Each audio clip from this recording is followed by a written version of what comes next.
अपने बागियों को लेकर जो उद्धव ठाकरे, आदित्य ठाकरे, संजय राउत जो नरम रुख दिखा रहे थे, उन्होंने सरकारी आवास वर्षा तक छोड़ दिया। अचानक उनमें अब तल्खी आ गई है।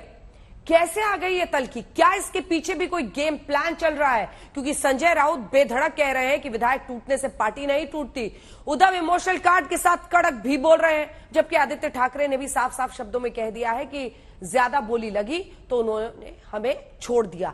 आखिर महाराष्ट्र की सियासत में ये कौन सी खिचड़ी पक रही है, जबकि बीजेपी अब तक खामोश है?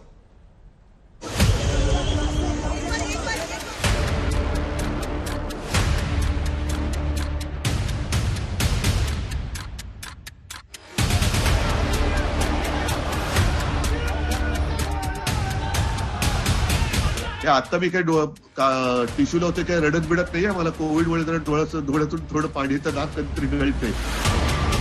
शिवसेना के विधायकों को तोड़कर एकनाथ शिंदे गुवाहाटी के होटल में बैठे हैं और हिम्मत संजय राउत दिखा रहे हैं। देखो, सरकार बचेगी जब ये विधायक मुंबई में आ जाएंगे, हमारे सामने आ जाएंगे, फ्लोर ऑफ द हाउस पर आ जाएंगे, तब नजारा आप देख लीजिए। 55 में से शिवसेना के 38 विधायक लेकर होटल में एकनाथ शिंदे बैठे हैं और संजय राउत कह रहे हैं विधायक टूटने से पार्टी खत्म नहीं होती है। देखिए, हमारे पास अब 55 विधायक विधानसभा में है।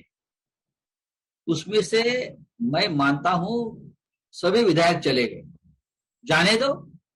कागज पे विधायक जाने का मतलब पार्टी खत्म हो गया ऐसा नहीं होता है। विधायक चले जाते हैं, पार्टी खड़ी रहती है, वापस विधायक चुनकर लाते हैं। 2 बार बगावत हुई है। नारायण राणे ने बगावत की, छगन भुजबल ने बगावत की, उनके साथ भी विधायक चले गए, लेकिन चुनाव में उसमें से एक भी विधायक वापस चुनकर नहीं आया। महाराष्ट्र में उनकी पॉलिटिकल करियर खत्म हो गई। इस बार भी जो विधायक रहेंगे उनके साथ, समझ लीजिए उनकी पॉलिटिकल करियर खत्म हो गई। शिवसेना से बागी तेवर दिखाकर विधायक एकनाथ शिंदे के खेमे में गए हैं और संजय राउत कह रहे हैं केंद्रीय एजेंसियां उनके विधायकों को धमका रही हैं। जिस तरह से ईडी ने इंटरेस्ट लिया था ये सरकार तोड़ने में और नई सरकार बनाने में, 17 हमारे एमएलए हैं जिनके ऊपर ईडी की कार्रवाई इस दरमियान शुरू हो गई। उनको धमकाया गया। मुंबई से उनको ईडी का एक अफसर और बीजेपी का एक अधिकारी, एक नेता, ईडी का अफसर ने उसके कब्जे में देते थे एमएलए और बोलते थे सूरत में जाइए, गुवाहाटी में जाइए। एकनाथ शिंदे होटल में उद्धव सरकार के गिराने का दम भर रहे हैं और संजय राउत कह रहे हैं कि खेल बीजेपी कर रही है। और भारतीय जनता पार्टी ने ये जो खेल शुरू किया है, ये जो आग लगाई है, इस आग में जलने वाले वही है। करीब 120 घंटे से महाराष्ट्र में सियासी उथल पुथल मची हुई है। अभी तक शिवसेना की तरफ से उद्धव ठाकरे, संजय राउत और आदित्य ठाकरे जो नरम रुख दिखा रहे थे, अचानक से वो गर्म होने लगे हैं। आखिर इसके पीछे का सच क्या है? बात आगे बढ़ाएं। शिवसेना से टूटे हुए विधायकों के लिए संजय राउत की एक धमकी और सुन लीजिए। महाराष्ट्र की जनता सड़क पर उतर गई है। आज 10 जगह पे जो विधायक चले गए, उनके घर पर, उनके कार्यालय के ऊपर बड़ी संख्या में लोगों ने मोर्चा निकाला है, आंदोलन किया है। ये तो एक स्टेप है, आगे आगे देखो क्या होता है। आपने अभी तक संजय राउत की भाषा देखी, बर्ताव देखा, बात करने का तरीका देखा। यकीनन ये संजय राउत चाहते होंगे कि उनका ये मैसेज शिवसेना के उन सभी विधायकों तक पहुंच जाए जो बागी होकर एकनाथ शिंदे के साथ गुवाहाटी के होटल में जाकर बंद हो गए हैं। आपने संजय राउत को सुन लिया, अब उद्धव ठाकरे क्या कह रहे हैं वो भी आपको सुनाते हैं।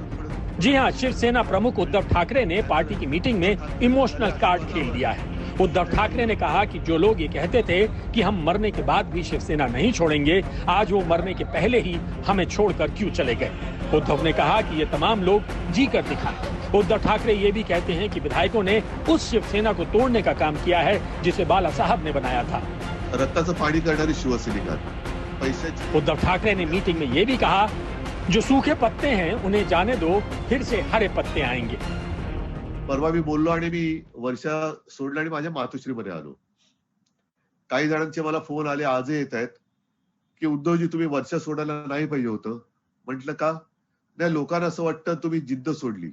म्हटलं मी जिद्द सोडणाऱ्यातला नाहीये, मी मोह सोडला, पण जिद्द नाही सोडणार मी कधी. कदापि जिद्द नाही सोडणार. आणि ज्या गोष्टी आपल्या नाहीतच त्या सोडायचा मोह हा असू नये का? एकनाथ शिंदे पर अभी तक चुप रहने वाले आदित्य ठाकरे भी बोल रहे हैं। जी हां, आदित्य ठाकरे ने भी एकनाथ शिंदे पर निशाना साधा है। उन्होंने कहा कि सत्ता आती जाती रहती है, हमें सत्ता का लालच नहीं है, हमें किसी बाहरी ने नहीं बल्कि परिवार के सदस्य ने धोखा दिया है।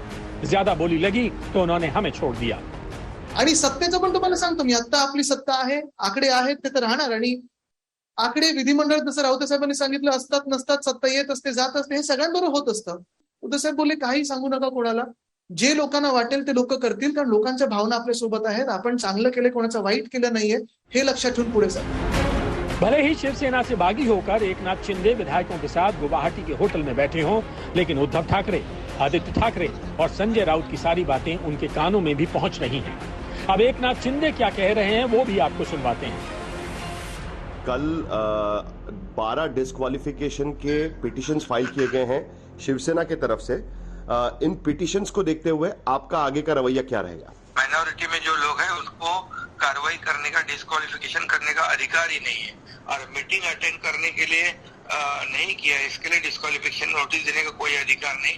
ये सिर्फ डराने की बात है, ये डराने की चेष्टा है, और इसलिए ये शिवसेना के जितने हमारे पास एमएलए है, निर्दलीय है, उन्होंने कहा है कि ऐसी एक नोटिस नहीं 10 नोटिस आएंगे तो भी हम लोग डरने वाले नहीं, क्योंकि आप कार्रवाई करने का अधिकार ही नहीं है।